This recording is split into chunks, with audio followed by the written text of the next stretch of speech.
Hi, my name is Jason from Quebec, Canada, and I've owned this DSM for 10 years now. So I'd like to share with you my experience and some of the do's and don'ts of a DSM. These cars have a pretty bad reputation for being unreliable, and I don't think they're any more unreliable than any other car on the market. You have to face the facts that this is a 97 GST, which I converted to all-wheel drive, so we'll call it a GSX. And every single one of these cars has been beat on its entire life, pretty much. So I don't care what brand of car, if it's been beat on for 20 years, it's going to have some issues. But you have to realize when you push the car outside of its boundaries from the original design, things are going to happen. And one thing I've learned over the 10 years is the worst thing you can do on these cars is to be cheap. They kind of have a reputation of being a car that's really cheap to modify to go fast, which can happen, but when you cheap out, you're neglecting some areas. Modifying a car is not, throw a big turbo on and send it. It just doesn't work that way. You have to think of modifying the car as a complete package. Like I said, I've spent 10 years on this car, and I do a little bit of something every year. Start off small. A lot of people try to go too far too fast, and a lot of times that leads to frustrations and then the inevitable part out. And in 10 years, I've seen it time and time again. I've seen guys buy thousands and thousands of dollars of parts, tear the car completely apart, and try to put it all together in one shot and expect to run nines. It just doesn't work that way. Don't mind my breath. It's Canada, and it's really cold. But in DSM spirit, I figured I'd do this inside the car in the middle of the winter. So here are my tips on what to do and what definitely not to do when modifying your DSM.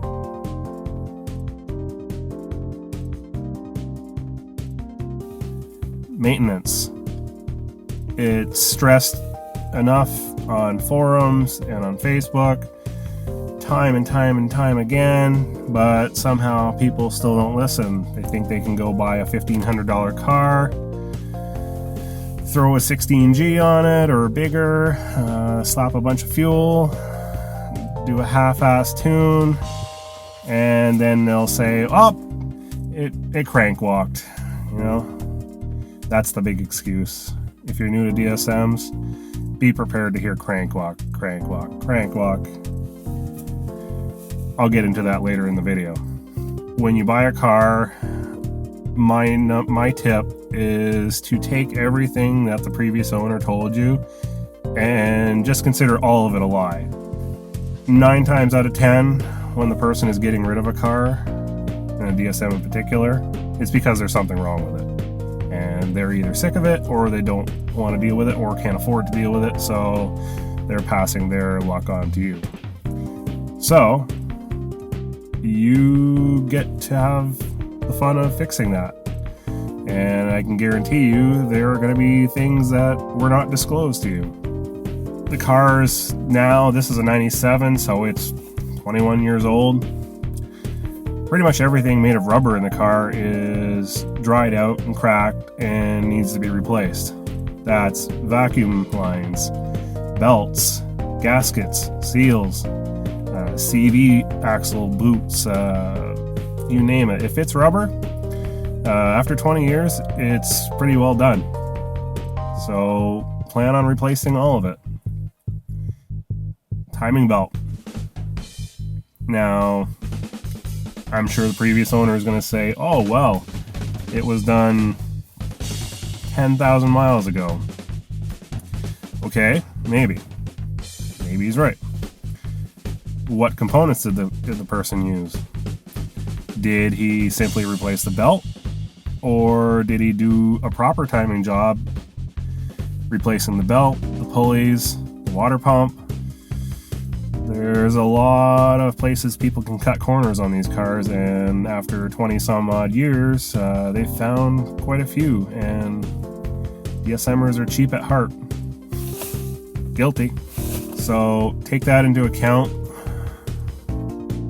Don't expect to buy the car and take it out to the strip and just tear up Mustangs on your first weekend of opening it. It just doesn't happen. Unless you've got 10 plus grand to drop on a car that with a known history that's well known to the scene, you might get lucky, but 99% of you out there are probably buying a car for a fairly low price, and with that comes the inevitable hidden history. I've been through it on this car. I found things, I fixed them, I put up with it, and I continued on.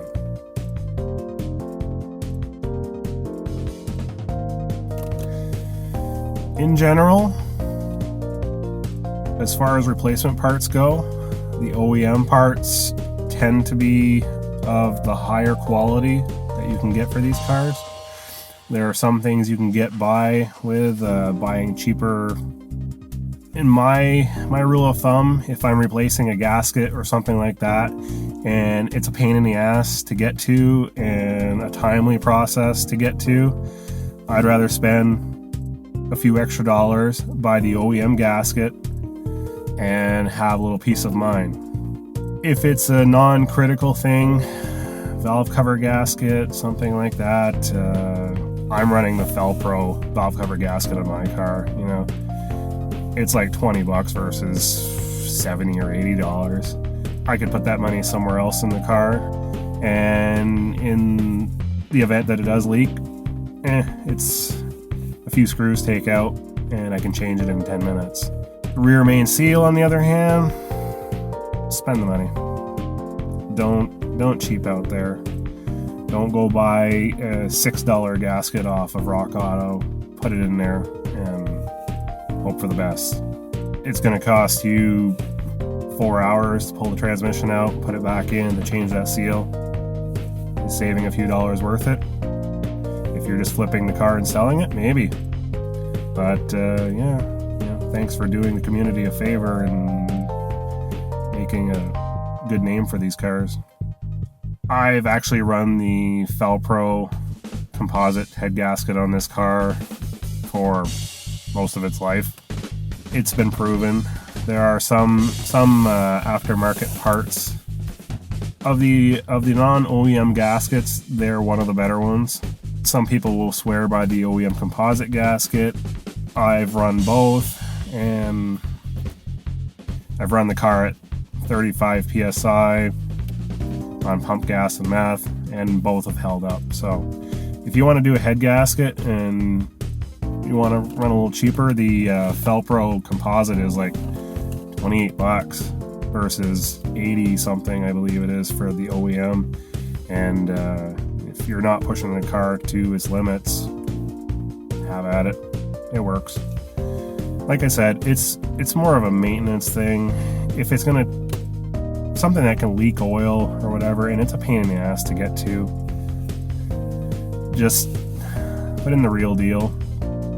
You have to figure that the OEM parts were designed to last at least the length of the warranty on the car, whereas a company that's putting out gaskets to sell at Rock Auto or some other discount parts store, they're putting out something that's got a 30-day warranty on it. So I would put my trust into the OEM parts a little more. As far as timing belts go, the OEM DSM 4G63 timing belt is good for pretty much everyone. It'll do the job. I tend to stick for anyone who wants to put something that has a little more durability, the Evo 9, when you start to push a little more power, and if you have upgraded valve springs in the car, so that's going to have a little more drag on the on the valve train, I would highly suggest going to the Evo 9 OEM belt, which is Kevlar reinforced. It's about $10 more than the OEM 2G and 1G DSM belt, with the added benefit of the Kevlar reinforcing. I've run that belt for must be 4 years now, and I revved the car out to almost 9,000 with the Kigley racing valve springs in the head and GSC S2 cams, and to this date I've had not one issue with a timing belt. Actually, I've run OEM timing belts, whether it be the 2G OEM belt or the Evo 9 belt on this car for 10 years. And back when I had balance shaft as well, I had the OEM balance shaft belt, and in 10 years I never had a single failure on this car. I've seen cheap parts store belts with strip teeth on them. I've actually seen a Gates racing belt that had a failure, and that didn't have a lot of miles on it either. It can happen. Parts do fail even when they're good quality, but you're best off to put a little more money into these cars as far as the maintenance goes than trying to cheap out and expect the best. Saving $20 or $30 on a timing belt is not worth whatever it's going to cost you to replace the head and potentially the pistons and the block, whatever. When the timing belt goes on one of these cars, it's never usually a pretty sight. You can get away with, say a Dayco alternator belt or something like that, but the OEM's not expensive anyway. I think they're like $12 or $14, so trying to cut out $2 or $3 here and there is not worth it to me. As far as, like I said, as far as belts, gaskets, most of the time I go with the OEM part. Some things are not available anymore. That's one reality we're finding as these cars get older and older. Mitsu is not required to stock parts anymore for them after 10 years, I believe it is. So that is a reality we have to deal with, and some things are just not available anymore, and it's not going to get any better. It's just going to continue getting worse. As of right now, it's January 2018. There are no more LSD rear axles available for these cars. I believe I heard the OEM coil packs are discontinued. There's probably plenty of them hanging around. There's a growing list of parts that are discontinued that just won't be made anymore. Transmission parts are becoming scarce. So that's it. Use what you can, and hope for the best on the ones you can't.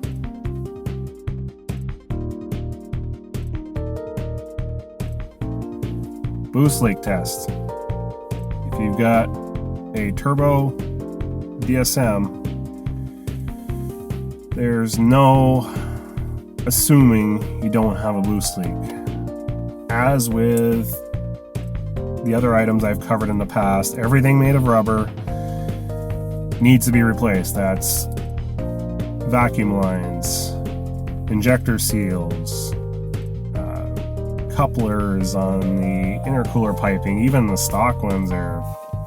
And it's a rubber hose with a mesh on it, blah, blah, blah. By now, a lot of the side mount intercoolers are leaking, you name it. And a turbo car with a mass airflow sensor, especially a pull-through like these have, having boost leaks just wreaks havoc on the tune of the car. you're going to start running into idle issues, running stupid rich, a number of things, misfires. It's just not a good thing. So either buy a boost leak tester, make one. I'll try to remember to add a link in the description here. There's I think it's like a $7 Home Depot boost leak tester that you can make all the parts and the instructions on how to make it. It's stupidly easy, and it can save you a lot of headaches in the future. Seriously, you need to do a boost leak test. Even if you've just followed my advice, you've replaced all the injector seals, you've changed the seals in the throttle body. That's another key one. 20 years old, they need to be done. I can guarantee you they're worn out and it's leaking. If you've disturbed and moved or changed a part, it's very possible that it didn't seat correctly and it can be leaking even though it's new. I've seen it time and time again. I've rebuilt throttle bodies myself and pressure tested it, and it leaked. I'm not perfect. So do yourself a favor. Buy or make a boost leak tester. Test the car and work out all these little problems. It's going to save you tons of headaches in the future. There's no point of trying to tune the car with a boost leak. You're just going to be chasing your tail. Just do it. There's no reason not to. If you're not tuning the car yourself and you bring it to somebody to have it tuned, and you haven't done a boost leak test, they're going to hate you. And things are not going to go well. And it's going to cost you money. So spend the $7. Make a boost leak tester. Test it yourself. Or bring it somewhere who can test it. It's got to be done. There's no excuse.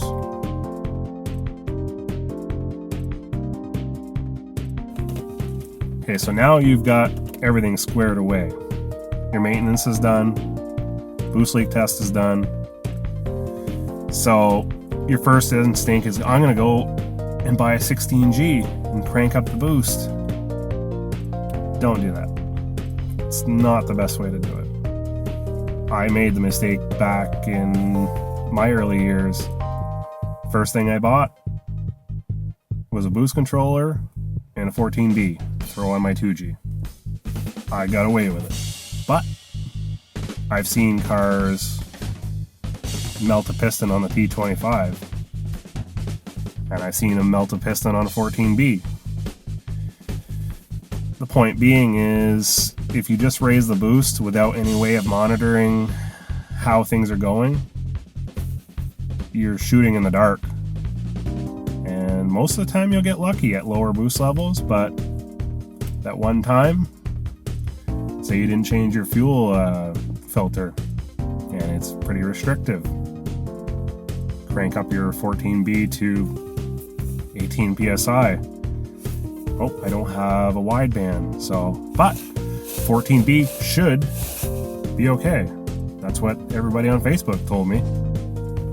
Well, down the road, racing somebody on a private course, that is, and all of a sudden the car starts spitting and sputtering and I'm losing power. And you've either melted a valve or a piston because you leaned out, but you didn't know because you have no way of telling. Even if you have an AFR gauge, you see these cheap, blinky light, lean or rich narrowband gauges. See them installed in cars time and time again. It's useless. It doesn't tell you anything.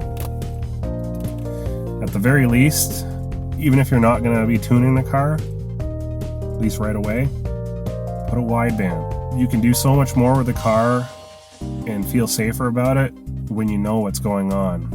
Widebands are, you can get a good one like an Innovate MTXL for $150. You can install it yourself or have somebody else install it relatively cheap. At the worst case scenario, you should you'll have somebody weld in the bung or something like that. The install of the gauge is not very hard. I have a video on my channel here reviewing it. It's really simple. There's a couple wires. You need power, ground, and run the wire to the O2 sensor. Simple as can be. But that $150 and a couple hours of time is peace of mind. The stock fuel system in these cars is not particularly strong, but the stock fuel map is pig rich. So in all honesty, you can get quite a bit more boost than stock out of these cars. They've built in a fairly wide safety margin. Say you put a 14B on and you're still running the stock tune, and you crank it up to 16 to 18 psi, and you do a pull, and you see your wideband saying, my AFR is like 10.1 or 10.2. Well, there's plenty of fuel there, so for the most part, you're safe. On a 2G, the stock timing map is pretty gentle, so not really too much chance of knocking if you've got lots of fuel and you're using 93 octane or something like that. On a 1G, it's a little bit different because the stock timing map on a 1G is pretty aggressive, but if the fuel is there, the risk is fairly minor. My personal advice as far as starting out modding the car goes, and I know everybody does it, or at least pretty much everybody does it the exact opposite way, is I would have bought ECM Link first. ECM Link provides not only a tuning solution for the car, but also a great diagnostic tool. There's so many people in the DSM community with vast amounts of knowledge of ECM Link, or DSM Link as it was formerly called, that if you're having an issue with the car and you post up a log, people will check it over, and most likely you'll get the help you need and at least narrow down what's going on with the car. Even on a nearly stock car, things happen, and just being able to pull a log and have somebody else look it over can tell a lot. There's guys who can just look at a log and say, you have a boost leak, something simple as that, or you're having a misfire issue.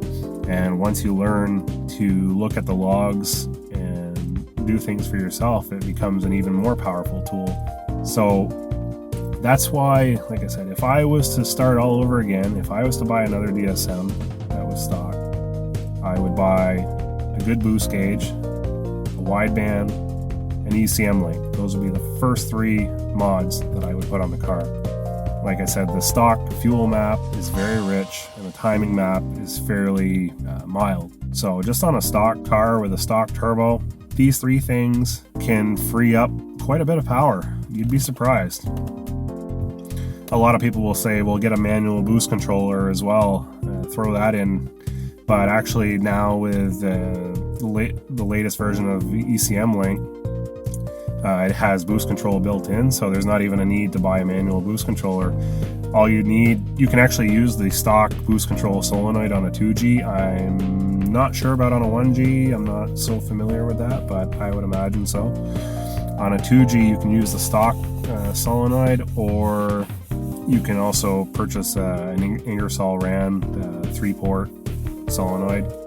Provides a great boost controller, and it's right through the ECU. You still retain fuel cut and other safety measures like that in case of certain issues if the ECU detects overboost or something like that. So again, ECM Link, wideband, and a good boost gauge. Those are should be the first three purchases you make as far as modding goes. From there, it opens up everything. Once you've got that, you can buy injector, throw a bigger turbo on. You can switch over to speed density. You can do boost by gear. There's a lot of things you can do. A few things I've done, set up a shift light that runs off of it. You can switch over to E85. So many things. Don't do like 99% of us have done and work completely in reverse. Buy a bigger turbo and a manual boost controller. Find out we don't have enough fuel, so turn the boost back down, hunt around, try to find ECM Link, or when you're really new, find out what's going on. My car feels like it hits a brick wall. Well, you're hitting fuel cut because the ECU can't deal with the things you've done. Follow the advice of us who have been in this situation before. And like I said, I would have done it the other way around. Tuning first just makes life so much easier.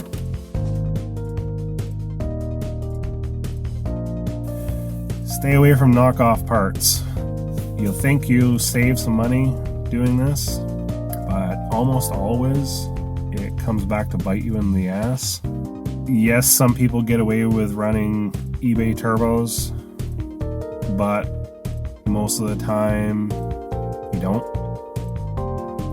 You'll always get the person who says, well, I've run an eBay 16G on my car for 3 years now and it's been fine. Then you find out that this person is also running it at 12 psi. Well, yeah, you're not stressing it. No wonder it's living. It's the same thing. The Honda guys are buying like knockoff 35Rs and running them at 8 psi. Of course they last. You're not putting any stress on it. But the moment you try to push these knockoff parts to any sort of limit, really, you find out where the inferiorities are in them. Now you have to look at Mitsu making the OEM 16Gs.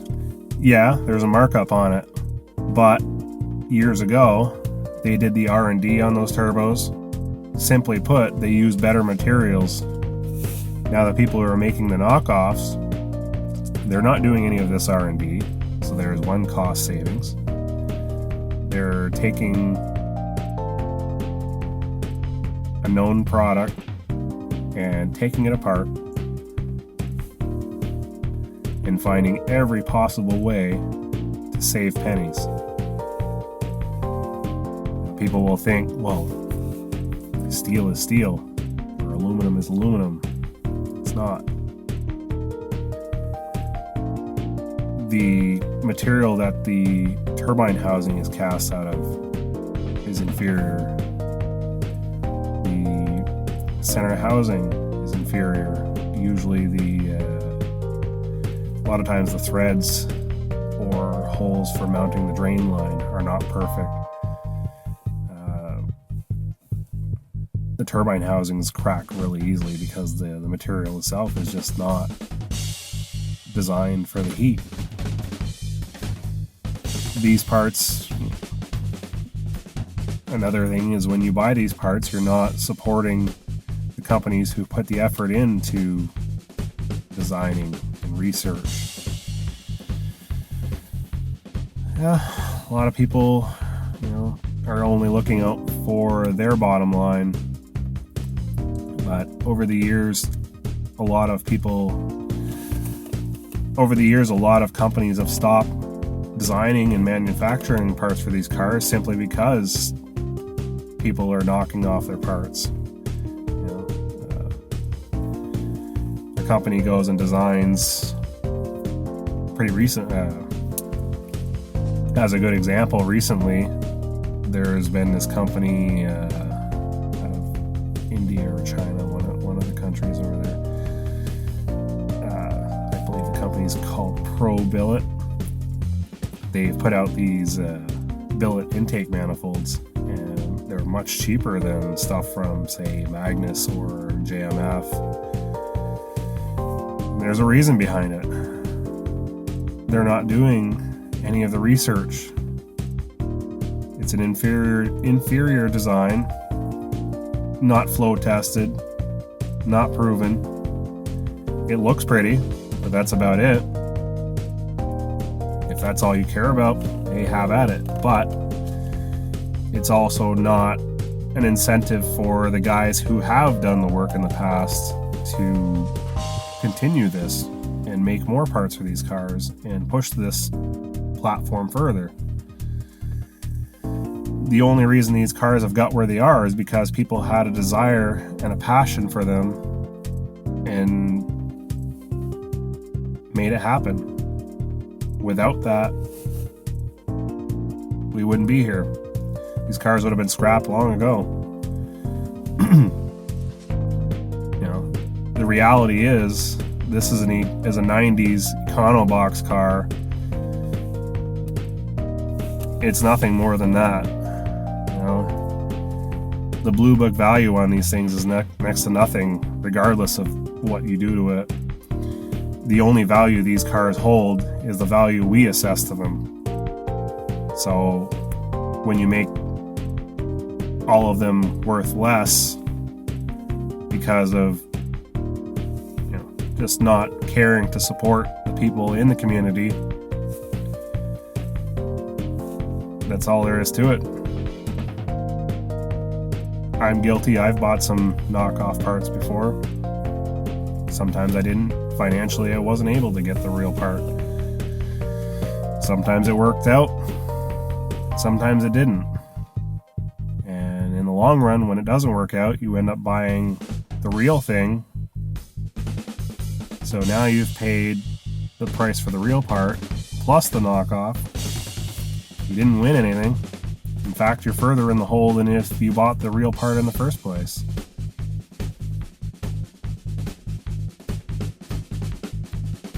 The next tip is to do some research for yourself. Back when I first started, Facebook was just in its infancy, and almost any knowledge you wanted to get on these cars you got from forums or bulletin boards. Google was just getting good at that point as well, so if you searched on Google, you could usually find some help, but the local DSM forums and stuff were, you know, DSM tuners, DSM talk, local ones. Here we have the Canadian DSM club. These resources are what made all of these mods possible for the average person. You know, not everybody is an ASC certified technician who knows exactly what to do. We all started out somewhere. Most of us didn't have a car maintenance or assembly background. I started off as an industrial mechanic, which has some similarities working on machinery, but I've never taken an engine apart, I've never taken a transmission apart. But through looking around, you know, these cars have been out there for minimum of 20 years. Everything that can be done has almost certainly been done, and it's been documented. Pictures have been posted, videos have been made, and the info is readily available. People are eager to help, but it does take some effort on your part. Facebook has generated a whole new generation of DSM'ers, we'll say, that don't go out and try to make any effort to find things out for themselves. And I'll be the first to say that I enjoy helping people. You know, I browse various groups quite often, and if I see somebody asking a question, most of the time I help them out. But people are asking the most simplest questions, stuff that's been answered thousands of times. You know, if you spent 30 seconds on Google or DSM tuners or wherever, you could have found the info for yourself. You didn't have to make a post for it and get 20 different answers from 20 different Facebook mechanics who knows what their level of knowledge is. You know, there are a fair amount of us who call us old timers, or back in the DSM tuners days, it used to be the wise men. I don't think I'm a wise man, but 10 years of experience helps, at least for me personally. There is a sense of gratitude and accomplishment of figuring out how to do something on my own. I've asked for help before, you know, but I think it's also kind of paying respect to the person who put out the effort years ago and did a write-up, took the pictures, put in the effort to make doing something on these cars as easy as possible so that others could do the same. The info is there. There's detailed guides for pretty much everything. I don't understand the current method of posting up, what oil filter should I use? It's been discussed, and that horse has been beaten. Just look it up. Should I use an ITM timing belt? I don't know how else to put it. do yourself a favor. Help yourself. Don't rely on other people. Well, you're relying on somebody else who's done it before, but everybody jumps to Facebook these days, and they don't want to do a little effort on their own. I know it's there for discussion, but at the same time, I get a sense of accomplishment from digging up the info myself, finding a page from 2008. It's got all the torque specs, hose diagrams, wiring diagrams, putting that knowledge in my head, and then it's there the next time I need it, and I can pass it on to somebody else. Help yourself. If you need help, we're around. We'll help you. But try. Put in a little effort. At the end of the day, maybe you'll feel better about yourself as well. Maybe you'll have that sense of accomplishment.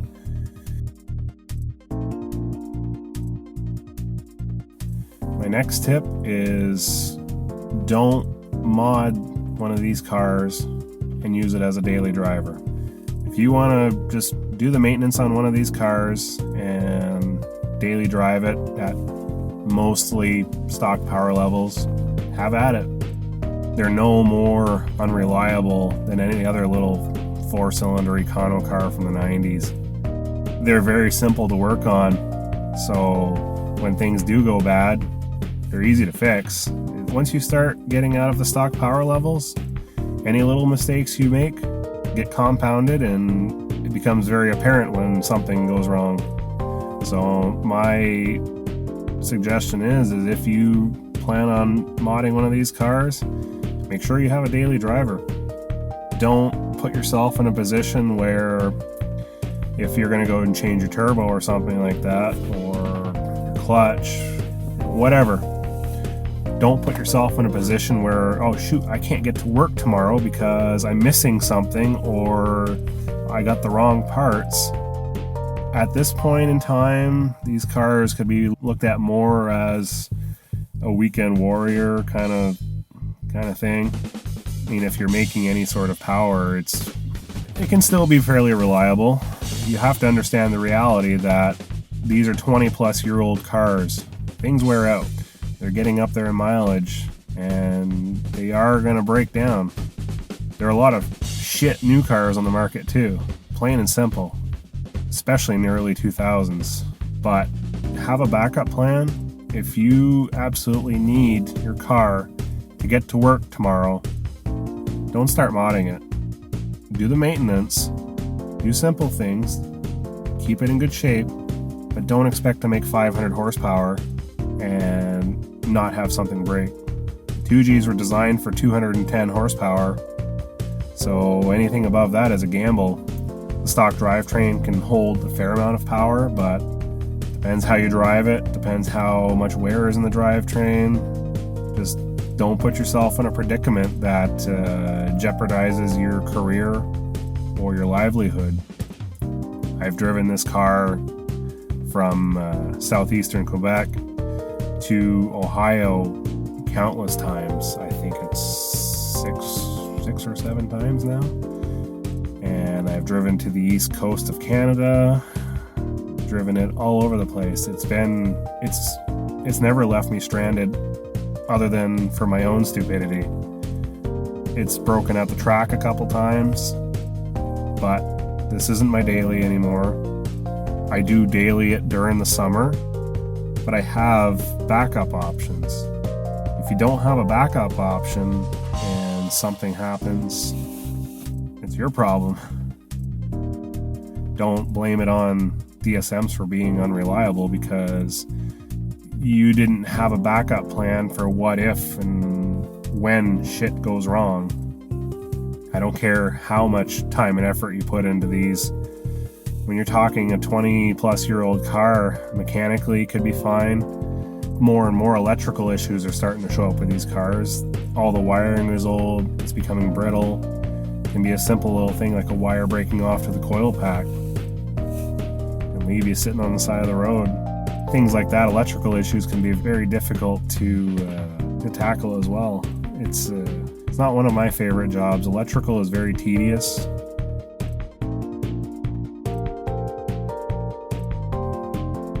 If you don't know how to do wiring, have somebody help you or get somebody else to do it. You have no idea how many of these cars have issues because of hacked up electrical. It's not only a reliability issue, it's a safety issue as well. I've seen several cars catch on fire before, and there's no doubting about it that fire is no joke. Fire in one of these cars spreads very fast. You know, it's nothing to play around with. You'd think, oh, it's just 12 volts. There's not a lot of power there. It's not the volts that matters. If you go and add a circuit into the car that's 12 volts to run something that's not fused, say it's direct to the battery, and the wire shorts out somewhere, well, now you've got 12 volts at, you know, whatever the amperage of your battery is, arcing out or heating up. The insulation will melt on the wiring. You know, there's so many flammable things in these cars. So much. It's a DSM. It's a very cheap interior. Everything's plastic and everything's flammable. That's the fact. Don't screw around with wiring. If you don't know how to do it properly, get help or find somebody else who knows how to do it properly. I would say electrical is almost as dangerous as messing around with fuel. Both can lead to fires. They're not pretty. I've seen the results of a fire that a family died in their car. They had a fire in the engine bay, and by the time they got pulled over on the side of the road, the fumes from the melting plastic had basically made them unconscious, and they all died in the car. So it's nothing to play around with.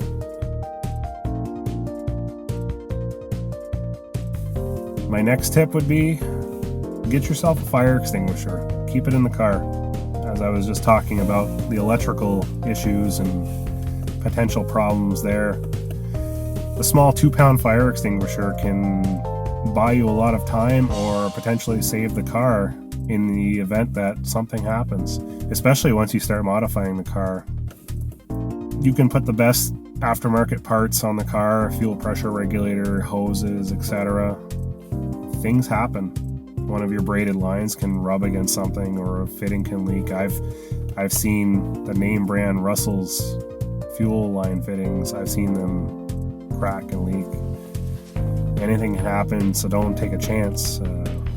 You may not be able to save the car in the event that something happens with a small fire extinguisher, but you might, and you might save your life. Everything in these cars is flammable. They burn ridiculously fast. By the time a fire department or safety crew or track crew gets to where you are, things can be way out of control. But in that first 30 seconds, if you can get out there and put a stop to the fire, it can make all the difference in the world. It doesn't take much. It's an investment of $20 or $30. Just keep it in the car, keep it accessible. You want to be able to reach for it blindly. If something happens and you're driving down the road and fire happens, chances are, unless your windows are down, the car is going to fill with smoke ridiculously quickly.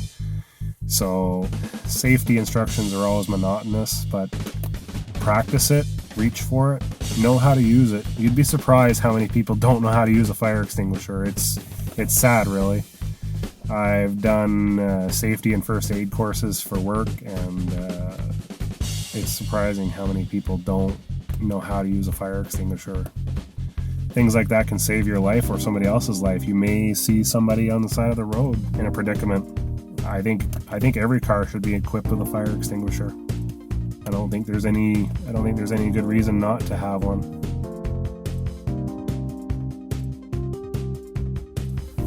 Now, the last thing I want to touch on in these tips is probably the biggest place where DSMs get hatred in the car community, and that's crank walk. Here's my advice on crank walk. Don't worry about it. I don't care if you've got a 7-bolt, a 6-bolt, or whatever. There were a few 7-bolts that crank walked early on in 95, 96, but less than 1% or something like that. A ridiculously low number when you consider the production numbers of the cars. Most of the cars that suffered from actual crank walk suffered very, very early on in the car's life. And at over 20 years old now, if a car hasn't crank walked and still has the original 7-volt, the likelihood of it crank walking is next to nil. I'm not saying it can't happen, but don't worry about it. I would run a 7-volt any day. I'm not scared of crank walk. In 10 years of owning a DSM, I've come across 2 4G63s that have crank walked. One was a 7-volt and the other was a 6-volt. So it's a non-issue these days. There's a number of things you can do to reduce the risk. One of the theories behind crank walk is excessive pressure on the thrust bearing at startup when there's no oil pressure between the crank and the thrust bearing. So a simple fix to that is to disable your clutch start switch, which means you can start the car without pressing the clutch pedal. You have to keep that in mind at all times for safety reasons, but I'd advise to do it. If you have a clutch that's heavier than stock, just always keep that in the back of your mind. If you leave the car in gear and you try to start it up, or you let your buddy start it up, the car can take off.